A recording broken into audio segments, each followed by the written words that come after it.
자, 오늘 말씀을 선포하도록 하겠습니다. 오늘 말씀 제목은 구원에 이르게 하는 권능. 본문은 로마서 1장 16절 한 구절 본문으로 읽고 말씀을 선포하도록 하겠습니다. 다 같이 찾으시고 소리내서 읽도록 하겠습니다. 다 찾으셨나요? 다 준비해 놓으신 것 같으네. 자, 소리내서 읽겠습니다. 준비 시작. 내가 그리스도의 복음을 부끄러워하지 아니하노니 이는 그 복음이 믿는 모든 자를 구원에 이르게 하는 하나님의 권능이기 때문이라. 먼저는 유대인에게요 또한 그리스인에게로다. 자, 지금 읽은 말씀은 보면 우리가 너무나도 이제 잘 알고 익숙한 말씀이긴 합니다. 복음이 믿는 모든 자를 구원에 이르게 하는 하나님의 권능이기 때문이다, 이렇게 말씀하고 계시죠. 이게 영어 시제로 보게 되면 it is로 시작하는 문장인데 현재 상태죠. 그래서 이 말씀의 권능, 복음의 권능, 하나님의 권능은 지금 이 순간에도 현재의 능력으로 우리에게 효과적으로 일하고 계시고 우리에게 지금도 향하고 계시고 실제로 일하고 계시는 힘이다라는 사실을 이 문장을 통해서 보여주고 있습니다. 우리가 하나님의 권능, 그러면 하나님의 그 전능하신 권능을 우리가 생각할 수 있죠. 그래서 하나님의 권능이라는 것은 우리가 창세기 1장에 보게 되면 말씀으로 천지를 창조하신 능력이 하나님의 권능입니다. 그죠? 악을 심판하는 능력, 그죠? 그다음에 우리의 생명을 공급하시는 하나님의 능력, 이런 어마어마한 하나님의 능력이 바로 하나님의 전능하신 능력이고 그의 권능입니다. 영어로 얘기하면 이건 파워죠. 파워를 우리가 권능이라고 번역을 한 것인데, 하나님의 힘, 그 하나님의 힘이라는 것은 언제 사용되었느냐? 이 힘이라는 건 천지를 창조하시기도 하시고 악을 심판하시기도 하시고 이 세상에 의를 세우기도 하시는 이 하나님의 권능, 이 권능이 어디에 사용되었느냐 하면 바로 우리의 혼을 구원하는데 사용하셨다, 이렇게 말씀하고 계시는 것입니다. 그리고 하나님께서 이렇게 어마어마한 힘을 사용하고 있다는 사실을 우리가 또 반대쪽 측면에서 우리가 생각해야 될 부분은 무엇이냐면, 과연 우리의 죄가 얼마나 심각한 상태인가. 우리의 죄가 그렇게 만만하게 다룰 수 없는 상황이다. 그 죄를 다루기 위해서는 하나님께서 그냥 손가락을 튕기거나 눈을 껌뻑이거나 입술을 삐죽삐죽 움직이거나 하는 방식으로 뾰로롱거리고 우리의 죄의 문제를 해결하시고자 하는 것이 아니다. 하나님께서는 지금 천지를 창조하실 때 사용하셨던 하나님의 권능의 힘을, 하나님의 힘을 우리의 혼을 구원하는데 사용하시고자 하고 그 우리의 구원을 향해서 그분의 힘이 향하고 있다는 것입니다.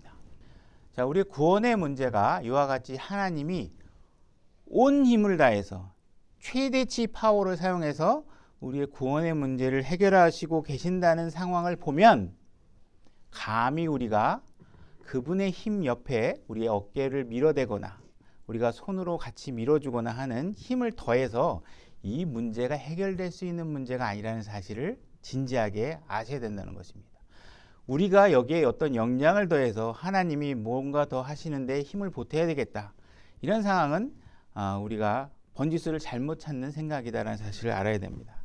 하나님께서는 자신의 최대치의 능력을 가지고 우리 죄인들을 구원하시는데 사용하고 계시다고 이렇게 기록을 통해서 말씀해 주시는 것은 우리에게 너무도 감사한 일이라는 것입니다. 결코 우리 스스로 해결할 수 없는 일, 하나님조차도 본인의 최대치의 능력을 사용해서 그 전능하신 능력을 사용하셔야 되는 이 문제를 하나님께서 우리를 향해서 기꺼이 행하시겠다, 그분의 능력을 사용하시겠다, 힘을 사용하시겠다고 하시는 이 약속은 우리에게 너무나도 감사한 일이라는 것입니다. 우리가 읽었던 로마서 1장 16절을 다시 보면, 이는 복음이 믿는 모든 자를 구원에 이르게 하는 하나님의 권능이기 때문이다, 이렇게 얘기하고 있습니다. 다시 말해서 하나님의 권능은 자신의 아들을 십자가에 못 박으시고 그분을 죽음에서 다시 살리시고 때로는 그분은 그 이후에 하나님을, 예수 그리스도를 하늘로 올리시는 승천의 작업까지도 다 하셨지만, 하나님께서 이 최대한 노력을 하셨지만 그 권능만으로 우리의 구원이 이루어지지 않는다는 사실을 우리가 알아야 된다는 것입니다. 무엇이냐면 하나님의 복음에는 하나님의 권능이 있지만 복음 자체가 구원은 아니라는 것입니다. 그리고 하나님의 권능 자체가 구원이 아니라는 것입니다. 복음은 하나님의 권능이 사용되어져서 우리에게 어떻게 해줄 수 있냐면 우리에게 구원에 이르도록 해줄 수는 있지만 구원에 이르는 최종적인 결정적인 매체가 무엇이냐? 그것은 바로 우리의 믿음이라는 것입니다. 우리가 믿지 않으면 하나님의 권능, 천지를 만드신 이 권능조차도 우리에게 어떠한 구원의 완성을 그 자체만 갖고 이루어주지는 않으신다는 것입니다. 하나님은 믿는 자에게 충분히 구원을 시킬 수 있는 힘이 있으십니다. 우리가 지금 지옥으로 향하고 있는 우리의 방향을 틀어서 우리를 구원의 생명으로 이룰 수 있게 하는 힘이 있으신 분이십니다. 그죠? 자신의 아들까지 죽이시고 묻히시고 다시 일으켜 세우시는 모든 일을 다 해 놓으셨습니다.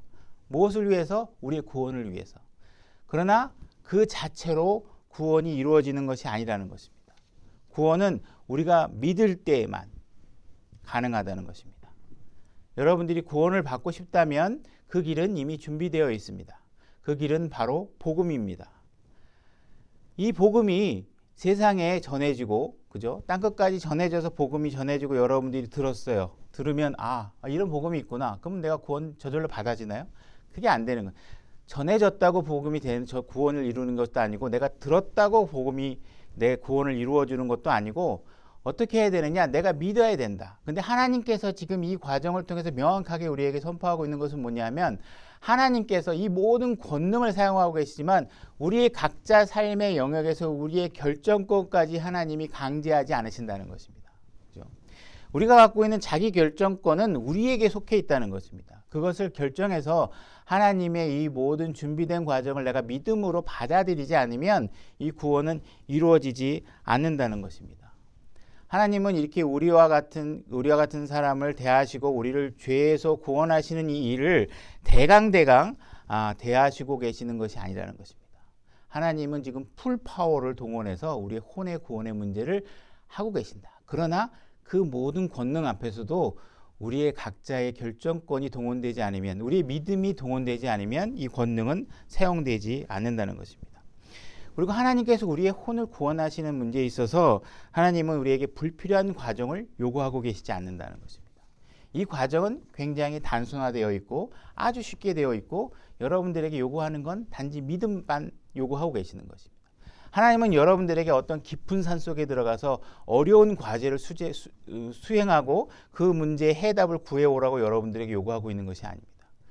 여러분들에게 계룡산에 들어가서 10년간 돌을 닦아서 내가 어떠한 이 숙제를 줬는지 그 숙제를 깨달아서 구원의 길을 여러분들이 답을 얻어오라고 요구하고 계시는 것도 아니에요. 뭘 얻어와야 내가 해주겠다 이러는 것도 아니라는 것입니다. 그렇죠?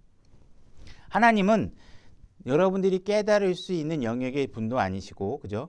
하나님은 이 길을 충분히 준비해 놨고 여러분들이 스스로가 죄인이라는 사실만 믿을 수 있다면, 그리고 여러분들이 엄청나게 정말 불결하고 더러운 죄인이라는 사실을 인정할 수 있다면, 그죠?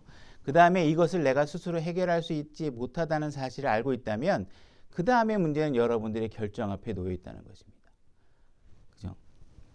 중요한 관건은 여러분들이 온전하게 이것을 믿음으로 받아들일 수 있느냐 하는 것이 문제라는 것입니다. 만약에 여러분들이 그것을 받아들이지 못한다면 구원은 일어나지 않는다. 하나님의 권능이 사용되고 있지만 그것만으로 여러분들의 구원이 강제로 일어나지는 않는다는 것입니다. 우리 사도행전 16장 31절로 한번 가보겠습니다. 제가 읽겠습니다. 그들이 이르되 주 예수 그리스도를 믿으라. 그리하면 내가 구원을 받고 내 집이 받으리라 하며, 바울이 빌립보 간수에게 해준 말이죠. 그죠? 만약에 여러분들의 구원이 여러분들의 자기 결정권과 상관없이 이미 예정되어 있었다면, 여러분들의 구원은 이미 예정되어 있었다면 바울은 이렇게 말해서는 안 됩니다. 어떻게 말할 수 있냐? 바울 같으면 너희는 구원받기로 되어 있으니 주 예수 그리스도를 믿으라 라고 말했다거나, 너희가 태어나기도 전에 구원받기로 되어 있으니 주 예수를 믿으라 이렇게 말해야 되겠죠. 아니면 너는 세상의 기초가 놓이기 전에 구원을 받았으니 주 예수를 믿으라. 이렇게 말했어야 됩니다. 근데 지금 이 문장은 명백합니다. 주 예수 그리스도를 믿어라. 그리하면 네가 구원을 받고 네 집이 받으리라. 다시 말해서 믿음이 전제되지 않으면 그 이후에 일어나는 구원은 절대로 이루어질 수 없다는 것입니다. 그리고 그 믿음에 해당하는 부분은 여러분들이 자기 결정권을 가지고 여러분 스스로 선택해서 그 결정을 해야 된다는 것입니다. 믿기로 결정하셔야 된다는 것입니다. 어느 누구도 믿기도 전에 하나님의 계획에 의해서 구원이 확정되어 있는 사람은 아무도 없다라는 사실을 명백하게 아셔야 된다는 것입니다. 우리가 지금 읽었던 로마서 1장 16절로 다시 와서 보게 되면 이는 복음이 믿는 모든 자를 구원에 이르게 하는 하나님의 권능이기 때문이라. 감사하게도 우리가 모든 자가 구원을 받을 수 있다고 얘기를 합니다. 그러면 어떤 분들은 마음속에 이런 질문이 생길 수 있습니다. 살인자도 구원을 받을 수 있나요? 네, 받을 수 있습니다. 그죠? 거짓말하기 좋아하는 사람, 사기꾼, 음행을 입사하는 사람, 이런 모든 사람들이 과연 구원을 받을 수 있나요? 받을 수 있다고 성경은 얘기하고 있습니다. 분명히 모든 사람이 믿기만 하면 구원을 받을 수 있다고 얘기하고 있습니다. 근데 어떤 사람들은 이 말씀을 그대로 믿지 못하는 사람들이 있다는 것입니다. 여러분들은 작은 죄 하나만이라도 있으면 모두 죄인입니다. 그죠? 살인한 사람도 죄인이고 거짓말한 사람도 죄인이고 음욕을 품은 사람도 다 죄인입니다. 근데 어떤 사람들은 구원을 받을 수 없을 만큼 큰 죄가 있을 거라고 생각하는 사람들이 있습니다. 용서받지 못할 죄가 있을 것이라고 생각합니다. 그러나 성경은 분명히 모든 사람들이 믿기만 하면 구원을 받는다고 이야기하고 있는 것입니다. 그런데 어떤 사람들 같은 경우에 우리가 모든 사람이 아닐 것이다. 분명히 저런 사람은 구원받으면 안 돼. 저런 사람은 구원받을 수 없어라고 얘기하는 그 사람의 마음속에는 항상 무엇이 있냐면 자기는 그런 모든 죄에서 해당되지 않는다는 이기적인 생각을 갖고 있다는 전제를 가지고 얘기하는 것이라는 것입니다. 때로는 어떤 사람들은 이 사람을 만나면 좋아요. 뭐 내가 보니까는 인격도 지금 굉장히 만나니까 인격도 좋고 대화하는 거 보니까 굉장히 진실해 보이고 굉장히 착하고 내가 보니까 뭐 주변의 사람들도 많이 도와주고 좋은 사람인 것 같아. 근데 내가 알고 봤더니 저 사람이 어떤 사람이었는지 알아? 과거에 사기꾼이었대. 저 사람 과거에 학폭 있었대. 막 이러면 그래? 그러면 저런 사람들은 저런 사람 구원받으면 안 되지. 저런 사람들은 이 세상에 존재하면 안 돼. 못된 사람이야. 막 이러면서 그 사람의 과거에 지었던 어떤 죄 때문에 그 사람이 결코 구원받을 수 없다라고 이렇게 얘기하는 사람들이 있다는 것입니다. 이와 같은 사람들은 뭔가 자기 방식대로 죄라는 것을 정의하고 있다는 것입니다. 성경이 말하는 방식대로 정의하고 있지 않고 그들은 뭔가 자기 방식대로 죄들을 정의하고 있다는 것입니다. 그러나 하나님께서는 죄가 하나만 있어도 죄인이라고 하나님은 인정하신다는 것이고 모든 사람들을 동등하게 다 죄인이라고 얘기하고 계시는 것입니다. 여러분들이 큰 죄를 지었던 작은 죄를 지었던 하나님의 구원 앞에서는 동등한 기회가 주어졌다는 사실들을 아셔야 된다는 것입니다. 어떠한 죄를 지었건 하나님을 믿기만 하면 하나님께서 준비해 주신 자기 아들을 통해 준비해 놓으신 그 구원의 복음의 길을 믿기만 하면 구원을 받을 수 있다는 것입니다. 우리가 살인을 하면 살인한 사람이 나중에 후회한다고 해서 내가 살인했던 죄를 취소시킬 수 있나요? 취소시킬 수 없습니다. 내가 누군가를 폭행했어요. 요즘은 뭐 학폭 이런 사건들이 언론에 많이 나오죠. 본인들은 지우고 싶겠죠. 그죠? 한번 자기가 이런 사건들을 발생시키고 나면 나중에 후회해도 그 사건을 내가 취소시키고 싶고 없애버리고 싶다. 없었던 일로 만들고 싶다. 그래도 그 사실을 없애는 일로 만들 수 없습니다. 거짓말한 사람도 마찬가지. 이미 내가 거짓말을 했다면 거짓말을 한 적이 없는 상태로 되돌릴 수 없습니다. 음행을 한 사람도 마찬가지고 뭔가 자기가 저지른 죄를 지울 수만 있다면 정말 지우고 싶겠지만 이미 한번 저지른 죄는 지울 수가 없습니다. 그래도 우리에게 감사한 것은 뭐예요? 우리가 복음을 받아들이고 믿기만 하면 이런 모든 죄들 가운데서도 우리가 구원을 받을 수 있다는 사실입니다. 우리가 예수 그리스도를 믿기만 하면 구원받을 수 있다는 것입니다. 하나님께서는 여러분들에게 여러분들의 삶을 고쳐놓으라고 얘기하고 계시지 않습니다. 구원의 문제에 관해서. 여러분들이 그 모든 잘못을 잘 고쳐놔야 내가 구원을 주겠다 이렇게 얘기하고 있지 않아요. 여러분들에게 그런 미션을 주면요, 고치려고 하다가 더 고장내는 경우가 많습니다. 그래서 하나님께서는 그 부분에 관해서 일단 그 부분이 급한 게 아니다. 그 부분을 고치는 일을 한다 그래도 그거는 여러분들 안에서 성령 안에, 생명 안에, 올바른 빛 안에 여러분들이 들어와야 무엇이 진짜 잘못된 것인지도 볼 수 있고 알 수 있고 있는 것이지, 여러분들이 아직 구원과 생명과 의를 행할 수 없는 상태에서 여러분 보고 하나님께서 여러분들의 삶을 고쳐놓으라고 요구하고 계시지 않는다는 것입니다. 우리가 믿는 모든 자가 구원받는다, 이 말씀을 좀 더 우리가 살펴보게 되면, 어떤 사람들은 저도 마찬가지지만 어떤 죄들은 우리가 마음속에 심리적으로 너무 혐오스러운 죄들이 있죠, 그죠? 어떤 것들은 애교로 봐줄 수 있을 것 같은 죄들도 있습니다, 그죠? 그래서 어떤 사람들은 너무나도 가증스러운 죄들이 있어서 저런 죄는 정말 용서받을 수 없을 것 같아요.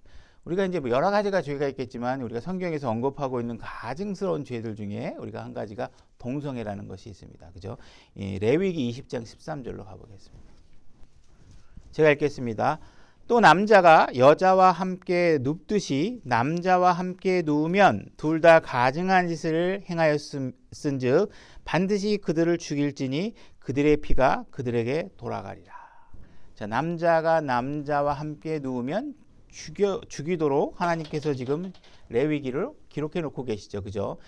동성애는 버림받은 생각에 내어준 사람들이 짓는 죄고, 용서할 수 없는 죄처럼 우리에게 느껴지고 너무나도 혐오스러운 죄로 느껴진다는 것입니다, 그죠? 동성애. 그래서 우리가 이 죄는 용서받을 수 없는 죄다 이렇게 얘기합니다. 하나님께서 이런 죄를 가증스러운 죄라고 해놨으니까. 근데 우리가 신명기 22장 5절로 한번 가보겠습니다.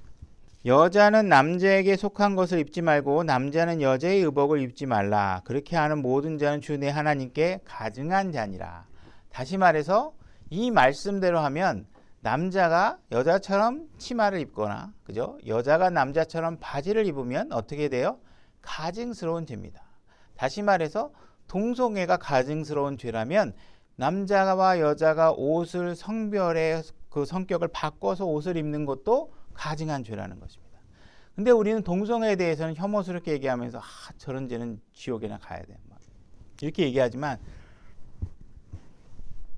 우리가 여자가 바지를 입었다고 해서 지옥에 가야 돼, 용서받을 수 없는 죄야, 저건 구원받을 수 없어, 이렇게 얘기하는 사람은 없잖아요, 그죠? 그러니까 우리가 죄에 대해서 가지고 있는 기준이라는 것이 굉장히 비성경적인 기준을 가지고 자기 주관적이고 정서적인 느낌을 가지고 죄를 판단하는 경우가 너무 많다는 것입니다.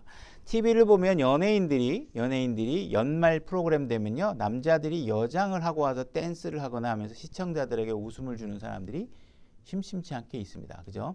그러면 그 사람들은 여장을 한번 했고, 한 번 한 죄는 우리가 취소할 수 없다고 우리가 앞에서 우리가 한번 동의를 우리가 서로 했잖아요, 그죠? 한 번 저지른 죄는 돌릴 수가 없어요. 그러면 이 사람은 가증스러운 죄를 졌고, 이미 한 번 지은 이 연예인들이 과연 그러면 영원히 구원받을 수 없는 죄를 짓고 사는 것인가? 우리가 그렇게 얘기하고 있지 않다는 것입니다. 우리에게는 우리 각자의 삶에, 저도 마찬가지고 정말 지워버리고 싶은 죄들이 있습니다. 과거에 내가 잘못했던 어떤 죄들이 정말 지워버렸으면 좋겠어요. 없었던 일로 해버렸으면 좋겠어요. 아마 지금 학폭 사건이 일어나 관련되어 있는 사람들도 그만 없앴으면 좋겠을 거예요, 그죠? 근데 없어지지가 않죠. 그러나 우리가 하나님을 믿고 구원을 받으면 하나님은 우리의 모든 죄를 다 잊어버리십니다. 그런데 우리 마음속에 그 죄가 잊혀지지 않죠, 그죠? 각자의 삶 속에. 그리고 내가 과거에 지은 그 죄 때문에 나의 삶에 분명한 영향이 계속 주어지고 있습니다. 그 영향력을 제거해 버릴 수 없어요.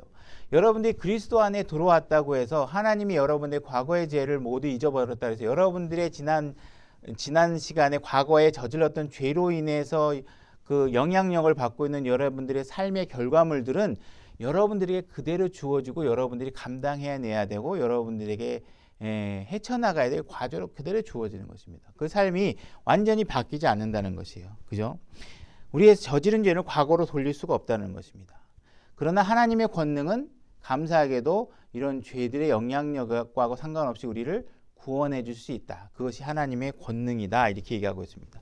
로마서 1장 20절로 가봐서 맨 끝에 절 부분을 한번 보겠습니다. 끝에 그러므로 이렇게 돼 있죠. 그러므로 그들이 변명할 수 없느니라. 21절 그들이 하나님을 알되 그분을 하나님으로 영화롭게 하지도 아니하고 감사하지도 아니하며 오히려 자기들의 상상 속에서 허망해지며 또 그들의 어리석은 마음이 어두워졌나니. 지금 변명할 수 없다라는 말이 로마서 1장에만도 한 두 번 정도, 뭐 2장으로 넘어가면 또 나오기도 하는 것 같아요. 그래서 변명할 수 없다. 여러분들은 변명하고 싶어 합니다. 우리는 끊임없이 자꾸 하나님 앞에서 변명을 합니다. 내가 하나님 말씀이 뭔지는 알겠지만 진짜 내가 그 죄를 지은 건 하나님이 내 상황을 잘 몰라서 그렇다 생각을 합니다. 그죠?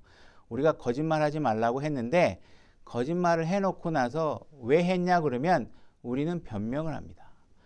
아담과 이브도 왜 선악과를 따먹었냐 그랬을 때 그들은 하나님 앞에 입을 다물지 않고 변명을 합니다.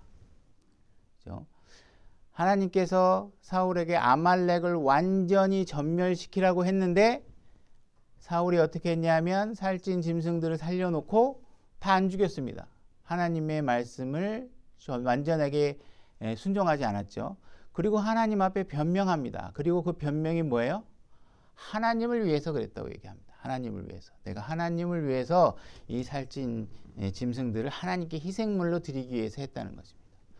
하나님이 다 죽이라고 얘기했는데 우리의 인간은 하나님의 판단이 너무 잔인해서 내가 하나님보다 더 나은 판단을 해야 되겠다고 생각하고 하나님 앞에 끝없이 변명거리를 만들어내고 순종하지 않습니다. 100% 순종하지 않는 건 순종하지 않는 것입니다. 그죠? 진멸하라고 그랬는데 다 진멸하다가 끄트머리에 가서 순종하지 않는 것이죠. 그죠? 우리가 내 아내를 내 몸처럼 사랑해라 하는 말씀도 우리는 내 아내를 잘 몰라서 하나님이 그 명령을 써놨다고 생각합니다. 그래서 나에게는 이 말씀을 순종할 수 없을 만한 합당한 이유가 있다라고 변명합니다. 반대 경우도 마찬가지죠. 그죠?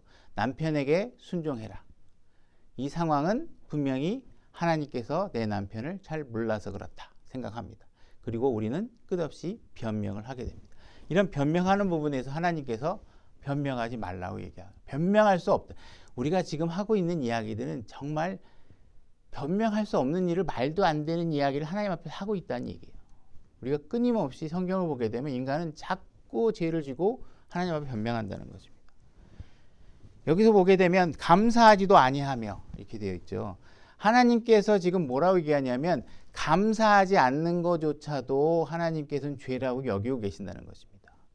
너희들이 하나님이 내가 어떤 사람이라는 것을 알면 변명할 수 없을 뿐만 아니라 너무 감사해서 정말 미치고 막 팔짝 뛸 정도로 막 쩔쩔쩔쩔 돌아다니고 막 강아지가 막 주인 보면 좋아하는 것처럼 너무 행복해야 되는데 너희들이 감사할 줄 모른다는 것입니다. 여러분 하나님께서 감사할 줄 모른다는 것조차도 이미 우리에게 죄라고 얘기하고 있는 것입니다. 이미 너희들은 감사하지 않은 것만으로도 유죄, 땅땅땅, 그죠? 결론, 지옥, 판결문 이렇게 떨어진다는 것입니다. 그죠? 근데 우리는 자꾸 뭔가 성경이 얘기하고 있는 죄의 기준에 있어서 이거는 정말 나쁜 죄고 저거는 정말 괜찮은 죄고 이 정도 죄는 지어도 되고 이렇게 우리가 죄의 등급을 자꾸 나누고 있다는 것이죠. 그죠? 남자끼리 키스하고 여자끼리 키스하면 흉측한 죄가 맞습니다. 그죠? 이런 죄는 흉측한 것이죠. 그러나 구원의 문제에 있어서는 뭔가 우리가 어떤 생각을 갖고 있냐면 내가 짓지 않은 죄에 대해서는 굉장히 냉정하고 잔인하게 반응합니다. 그죠?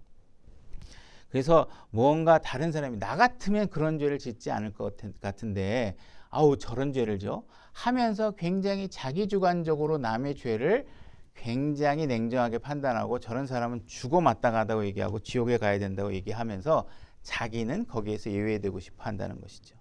이것이 바로 인간이 죄에 대해서 갖고 있는 잘못된 견해들이라는 것입니다.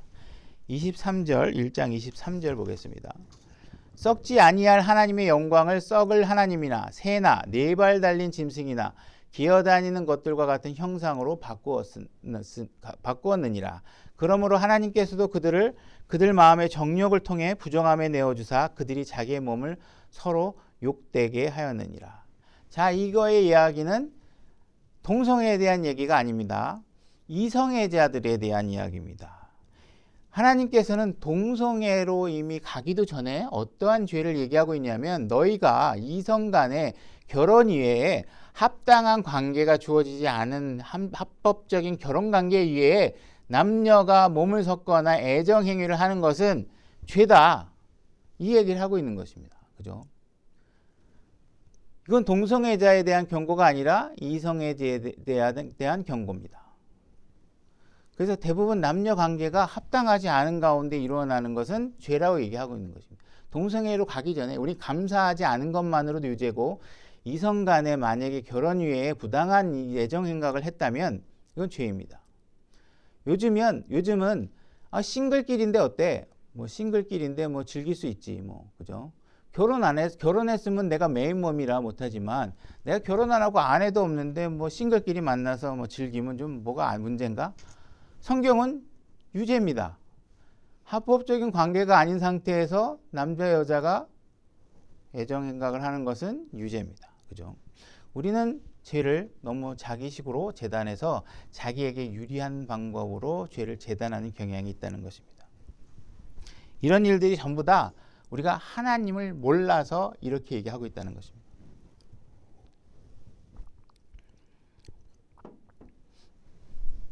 만약에 너희들이 나를 합당하게 존중할 수만 있었다면, 그죠?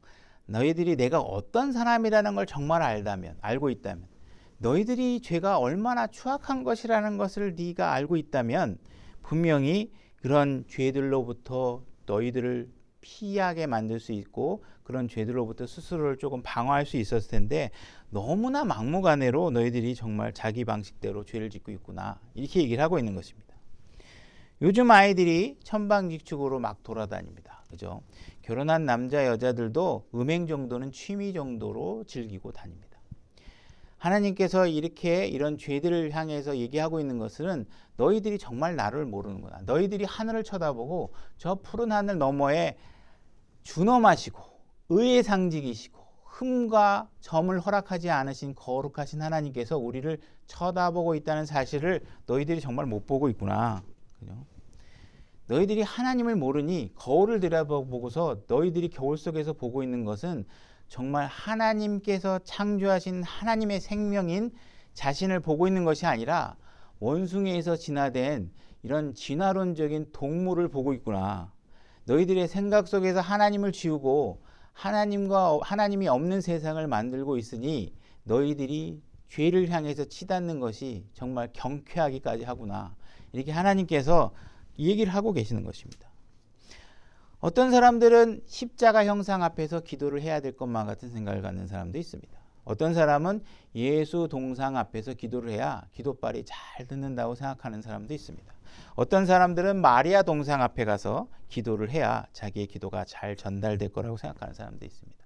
어떤 사람들은 교회에 와서 촛불들을 여러 개 켜놓고 거룩한 모습을 연출하면 하나님께 더 잘 들어주신다고 얘기하고 있습니다.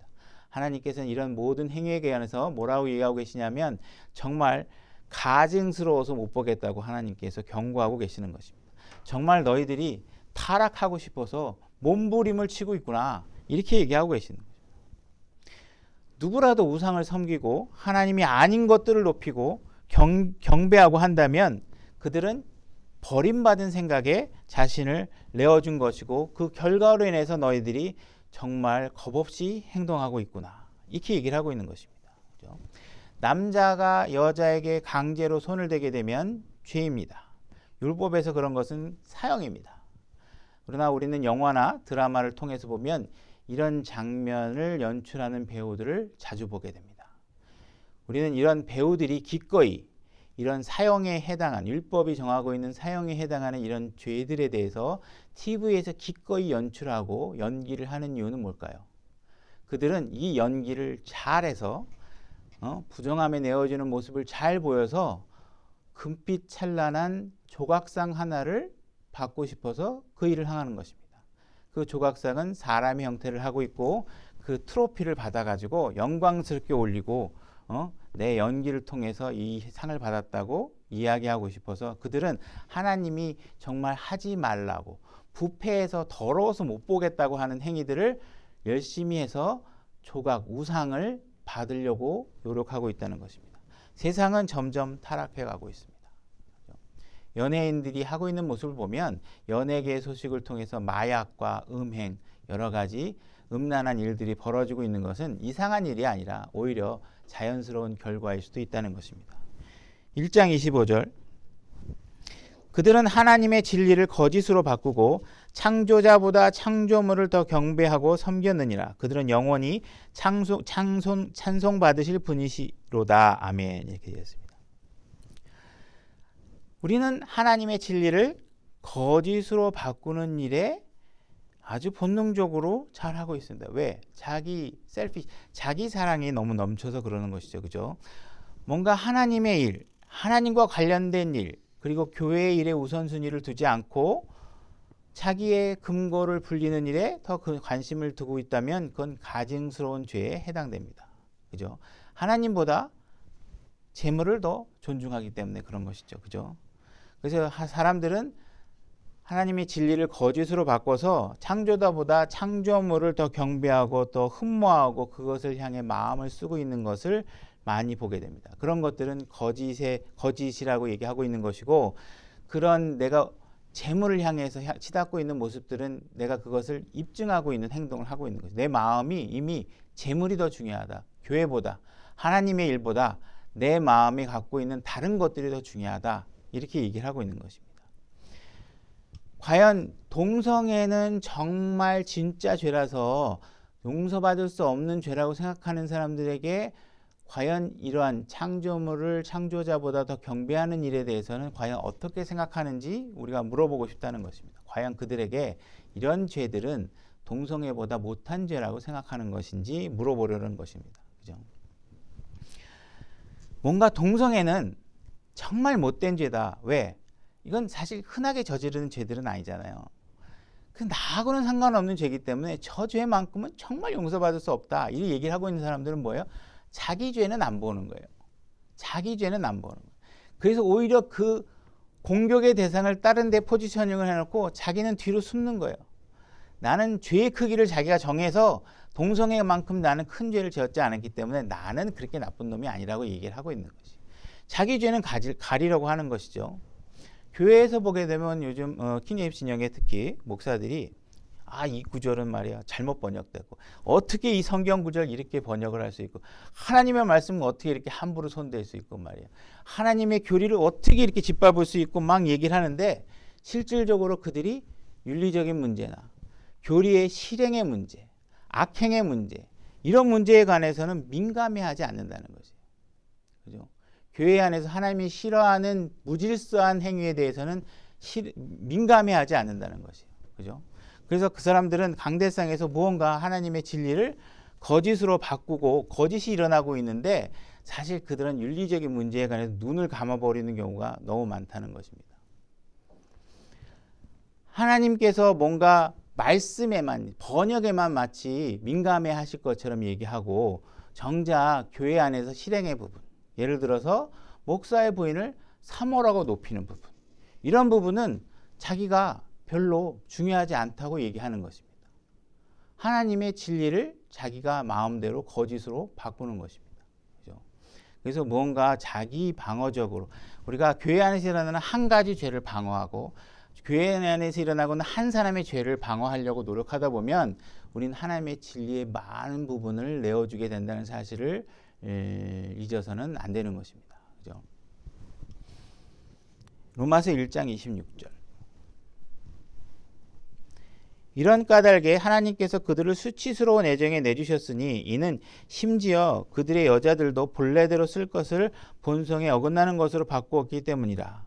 남자들도 이와 같이 본래대로 여자 쓰기를 버리고 서로를 향해 욕정이 부릴 듯하여 남자가 남자와 더불어 보기 흉한 짓을 행함으로 자기 잘못에 합당한 보응을 자기 속에 받느니라. 동성애자들은 우리들이 자신들을 비난하는 거에 대해서 억울하게 생각합니다. 그리고 그들은 뭐라 그러냐면 당신들은 정말 과학적인 사실을 잘 안 받아들인다고 얘기를 합니다. 그리고 수많은 전문가들이 동성애는 죄가 아니고 수많은 전문가들이 동성애는 뭔가 합법적이고 윤리적인 문제 범죄 안에 들었는데 너희들이 너무 동성애를 비난한다고 얘기합니다. 과연 그들이 정말 과학을 알고 있는 것일까요? 우리를 창조하신 하나님께서 이야기하고 있는 죄의 문제에 대해서 과연 인간이 어떻게 그 정의를 뒤바꿀 수 있나요? 누가 전문가고 누가 비전문가일까요? 의사들이 전문가인가요? 하나님보다 더? 그렇지 않죠. 그죠? 28절 또한 그들이 자기 지식 속에 하나님 두기를 싫어하며 이런 모든 일들의 결과는 하나님 두기를 싫어하기 때문에 벌어지는 것입니다. 그리고 자기들끼리 서로 전문가라고 나서서 하나님을 비난하고 하나님의 진리를 왜곡시키는데 혈안이 되어 있는 것이죠. 그죠? 하나님께서도 그들을 버림받는 생각에 내어주사 합당하지 못한 그 일들을 행하게 하셨으니. 오늘날 교육 환경을 보게 되면 이 말이 정말 진리임을 알게 되는 것입니다. 그죠? 자기 속에 하나님 두기를 싫어하고 있다는 것입니다. 그래서 요즘 학교에서는 하나님에 대해서 가르치는 것을 극도로 제한하고 있죠. 그죠? 그래서 이들에게 이런 거는 해도 돼, 이런 거는 하면 안 돼, 이런 것들의 기준이 하나님이 완전히 배제된 상태에서 그 기준들을 만들어가고 있다는 것입니다. 하나님이 있으면 그 기준을 용납할 수 없는 기준들을 만들어내고 있는 것이죠. 과연 그 결과가 얼마나 더 악한 일로 치닫게 될지는 상상하기조차 끔찍할 정도로 세상은 점점 악해질 수밖에 없는 것입니다. 그죠? 만약에 그나마 부모가 있고 학교 선생님이 있으면 그들의 눈에 보이는 때는 사회가 규범한 제도를 가지고서 그들을 훈육할 수 있겠지만 하나님의 말씀이 살아있지 않다면 그들은 자기들을 제약할 수 있는 어른들이 없는 곳에서는 얼마든지 더 악으로 행할 수 있는 것입니다. 그래서 사람들은 점점 하나님 두기를 싫어하고 그들을 결국 하나님께서 버림받은 생각에 내어두게 되면 그들은 끊임없이 악을 향해서 정말 자랑하듯이 달리게 되는 것입니다. 이 세상은 정말 성범죄로 끝을 모르게 악해져 가고 있는 세상에 살고 있습니다. 이미 부모들은 자기의 자녀들을 창녀처럼 옷을 입히고 학교에 등하교를 시키고 있습니다.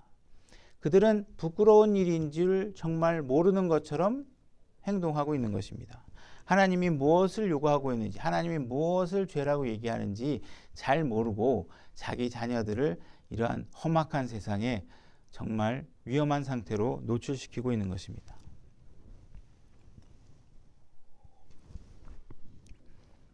지금은 잊혀졌는지 모르지만 몇 년 전만 해도 TV에서 특정 종교에서 사람을 칼로 목을 자르는 그런 장면을 연출하는 걸 아마 보셨을 거예요. 자기 종교적인 신념을 맺히면서 하나님의 이름으로 자기가 믿는 신의 이름으로 사람의 목을 잘라버립니다. 그렇죠? 근데 이런 일이 벌어지면 TV에서 어떤 일이 벌어지는지 아시나요? 이슬람 종교라든지 이쪽 교수들이나 전문가라고 하는 사람들을 불러가지고 뭘 하냐면 인터뷰를 합니다. 원래 이 사람들은요 그렇게 나쁜 사람들이 아닙니다. 원래는 이들은 이런 종교가 아니고요 너무너무 좋은 사람들인데 뭐 때문에 그들이 어쩔 수 없이 이렇게 얘기를 합니다 하면서 그들을 엄청나게 두둔을 해줍니다. 그죠? 만약에 기독교인이 이런 일들을 TV에서 만약에 했다, 아마 온 세상이 한 20-30년간 기독교를 진짜 갈갈이 뜯어낼 것처럼 비난하고 난리를 칠 겁니다. 그죠? 그들이 그런 어마어마한 죄를 져도 그들을 기꺼이 돕는데 모든 언론과 방송과 전파를 낭비해가면서 이들은 원래는 좋은 사람이라고 두둔합니다. 근데 여러분들 어떤가요? 코로나 시대에 예배 한 번만 잘못 드리면 엄청난 비난의 대상이 됩니다. 그죠? 그러면 우리는 어떻게 해야 돼요? 하나님의 말씀이 맞구나. 세상이 나를 싫어한다. 너희가 나를 따르면 세상이 너희를 미워하게 될 것이라는 하나님의 말씀이 진리구나. 이렇게 이해를 하시면 되는 것입니다. 하나님을 버리면 우리에게는 합당한 생각에서 멈춰 있지 못하고 버림받은 생각에 내어준다는 것입니다. 탐심을 갖는 것은 합당한 생각이 아니죠. 음욕을 갖는 것도 마찬가지입니다. 미움을 갖는 것도 합당한 생각이 아닙니다.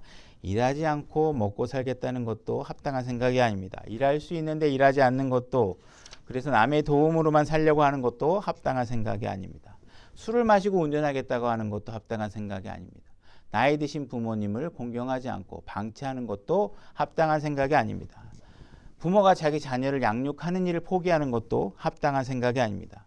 결혼을 하지 않고 남녀가 서로 애정을 행각을 하는 것은, 잠자리를 공유하는 것은 합당한 생각이 아닙니다. 사람들이 왜 이렇게 합당한 생각을 하지 않고 버림받은 생각에 내어주는지 아십니까? 그들의 마음속에 하나님 두기를 싫어하기 때문에 그렇다는 것입니다. 그리고 그들은 나중에 결국은 죄의 결과로 끔찍한 상황에 놓여 있으면 그들은 변명하기 시작합니다.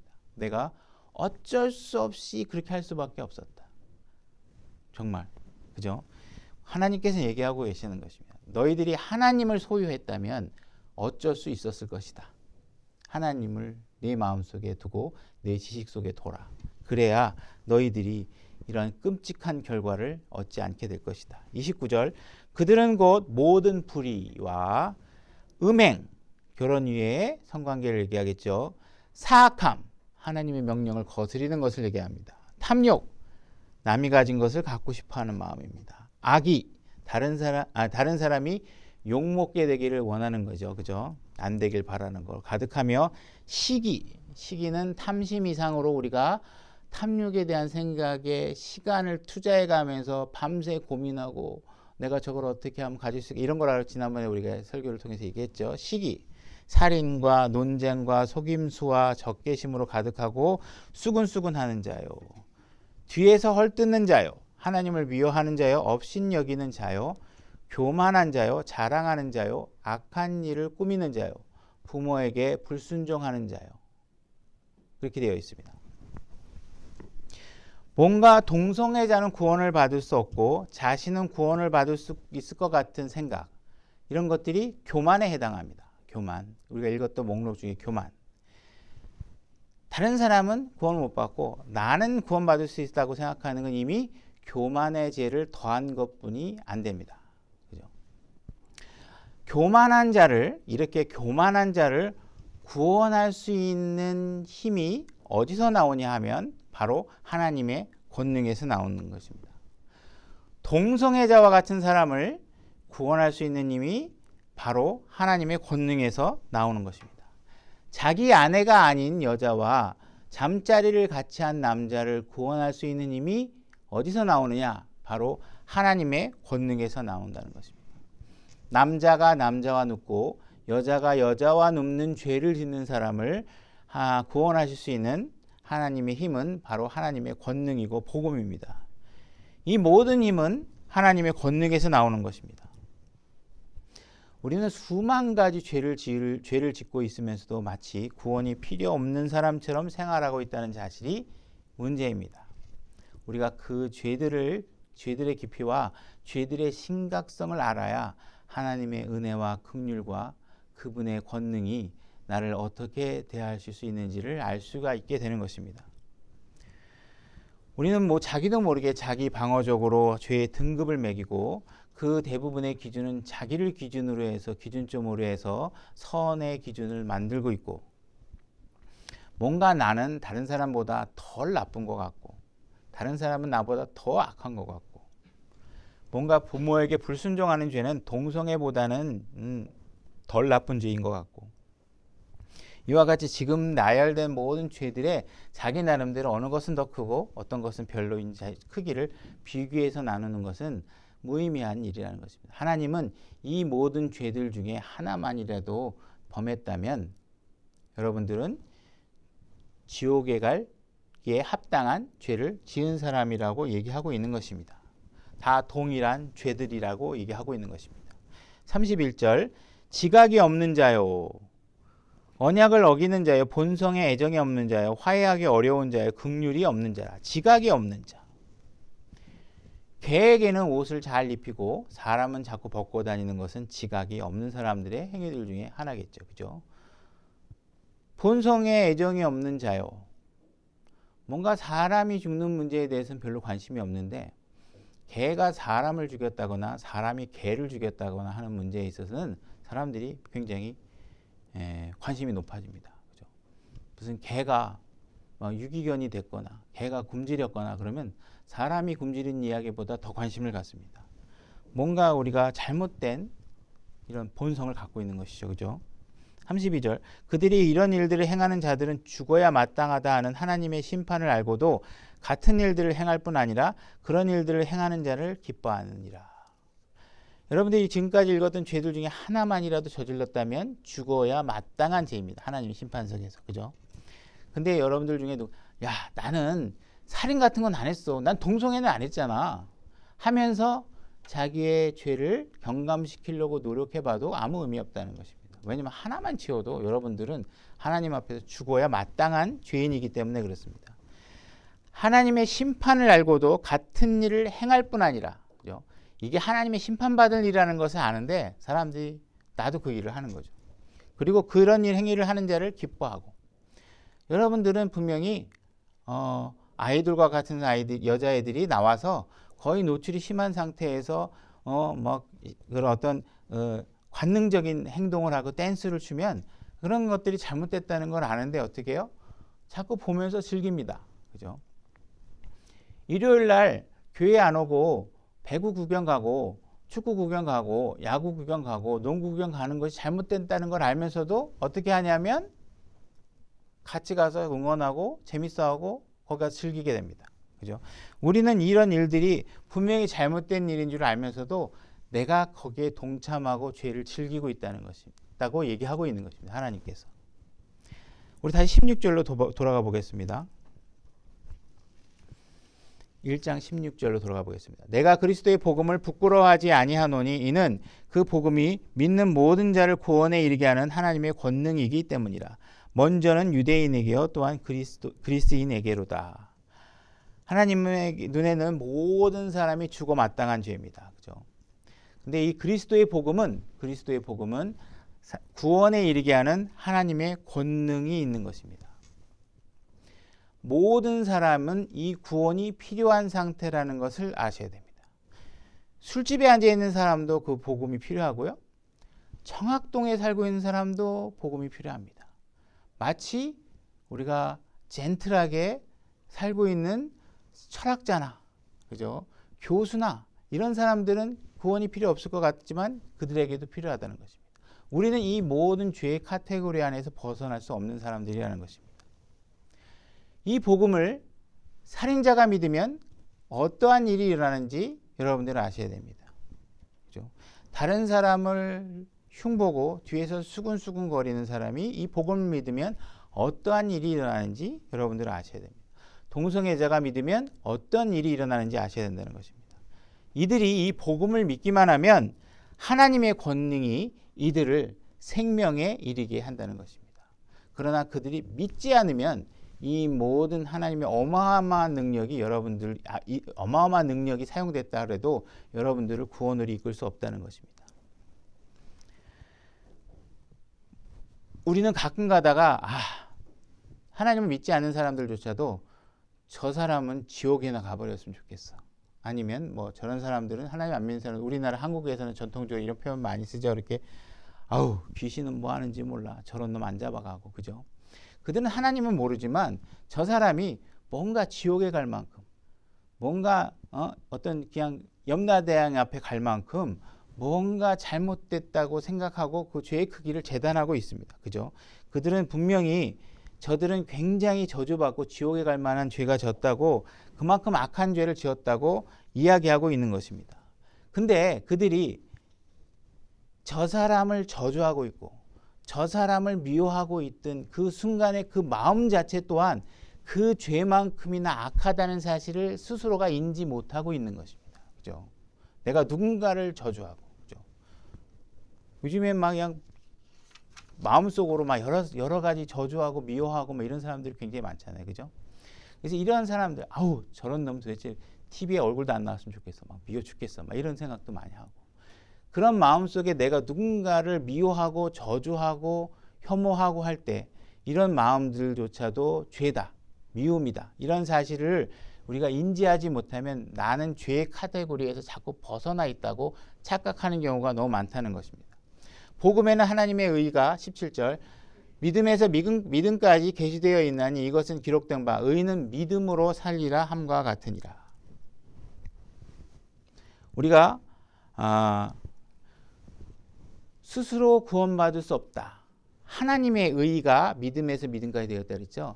우리의 의가 아닙니다. 하나님의 의가 내가 내 의로는 행할 수 없는 일을 하나님의 의를 통해서 내가 의로워질 수 있다는 사실을 알게 된다면 그래서 그 의를 내가 받아들이겠다고 하나님에게 손을 뻗치기만 한다면 여러분들은 구원을 받을 수 있는 선택을 하게 된 것입니다.